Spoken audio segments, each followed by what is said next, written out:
Hello there and welcome back to another edition of the Hot Lap Classic Remastered. This time we take a look at the 1998 Dodge Stratus ES.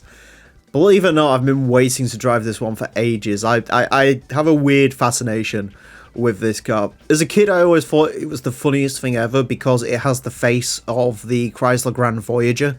I obviously didn't know the Stratus was a car, but I just thought it was hilarious that I had the face of a Grand Voyager on it. But, yeah, I mean, obviously it's American 90s tat, but I quite like it. It comes in some weird colours. I'm sure these are awful. I'm sure they've all been chewed up. Like that Avenger we had. It's one of those cars which I sort of have to sit and think, did Dodge... Is this the reverse of normal licensing where Polyphony went up to them and was like, we'll pay you to get the cars in the game, whilst Dodge was like, we'll pay you to put these cars in the game? I don't know. Maybe it was like, no, you can have the Vipers for free if you stick in the Stratus and the Avenger and the Intrepid.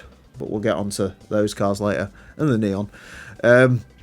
Yeah, comes in cool purple. This is actually one of the cars that is heavily affected by the GT2 Plus mod because, well, Polyphony evidently cared about this car as much as Dodge cared about product quality back in the 90s because, well, in the base game, this car has 100 horsepower. For whatever reason, no one knows why, they basically coded this car completely wrong. They gave it 100 horsepower. It has a red line that's too low for the game to recognize, so it backed the power off massively. And if you tried to upgrade it, that wouldn't fix anything. It was, again, Polyphony evidently didn't care about this car, and that was reflected in that. It also doesn't have race mod, which is a shame because these did race in the North American Touring Car Championship. So, yeah, I mean, I'm not going to complain because you get to see it in purple, but still. Anyways, this car, and it's fixed guys, front engine, front wheel drive, 383 horsepower, 1,213 kilos. Let's get on with it. I don't think I ever bought this car, ever, in Gran Turismo 2, so I am ready to drive this after 20 odd years of fascination. Oh my god, this is weird. After 20 odd years of fascination with this weird car, thinking, what on earth would that drive like? I finally get to take a spin in the Stratus. Oh yeah. I love it how they've made sure this one has the high quality lettering on it, so you can really tell this is a Stratus. And one thing I can really tell right away is this is horrendous. One of those front-wheel drive cars that seems to, you know, you turn it a little bit too much and then it'll start power sliding, which I don't think Stratuses do particularly. Where's this car gonna go? No idea. Dodge Avenger 31.699. I hope this beats the Avenger. That's the plan for this. How many gears we got? 5. Okay, 5-speed. Really? Is this a manual? No, surely not.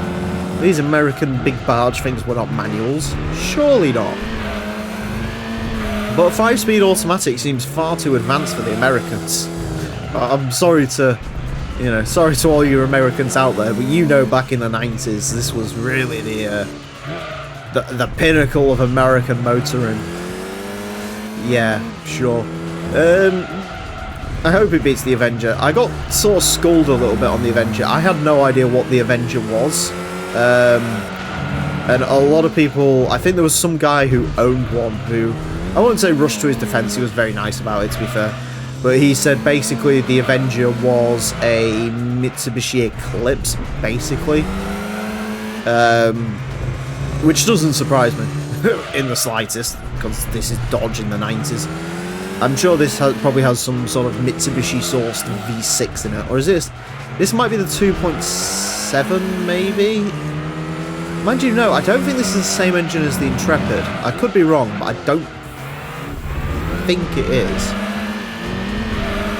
Yeah, 163 horsepower. That to me, I think that's the same power figure as the 3-litre V6 Mitsubishi made. I could be wrong. If there's a Stratus owner in the comment section, I don't know why there would be, but If there is a Stratus owner in the comment section, please let me know about your car. I'm fascinated by it. I also will try and get a good lap in for you, but this thing is very horrible to drive. I won't say much like a real Stratos because I've never driven a real Stratus, although I can imagine they're not the best to operate. I'm still amazed this thing's got a 5-speed. It actually, I mean, the handling's atrocious, but the straight line speed on it is not so atrocious. As usual, the Americans can do straight lines very well. 31.235. That is, yeah, it's not bad.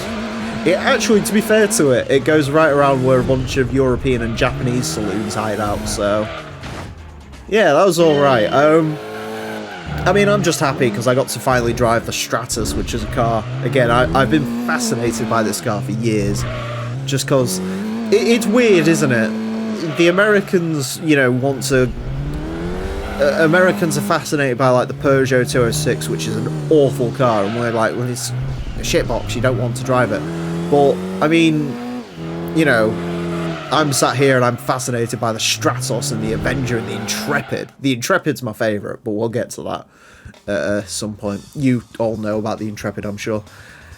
I mean, it could go quicker, but the handling on this is poor. It's bad. I can't... Maybe this should have stuck with its 100 horsepower engine, because then the handling wouldn't be anywhere near as atrocious as it is. Yeah. Interesting. Anyways, a 31.235 will place this into a pretty crowded section of the leaderboard. Places it into 111th place. It loses out marginally to Vauxhall Vectra, which is very much like this car, I think.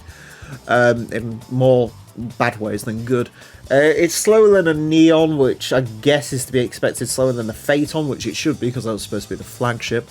It is quicker than an Alfa Romeo. I don't like saying that. Quicker than a Nissan Primera, Honda Prelude, bunch of Celicas. Quicker than a Corsa. Alright, that's not redeemed it much, but no. That's... It maybe could go quicker, but that is terrible to drive. It reminds me a lot of the Mercury Cougar. That's also appalling to drive, but that has like 520 horsepower, so that's why it's quicker than this. Whereas this hasn't got... It's got good power, but it hasn't got amazing power, and it just handles like complete garbage. But anyways, there you go, a dream realised. Thank you all very much for watching. Join me next time when I'll be driving something decidedly less American. Until then, farewell.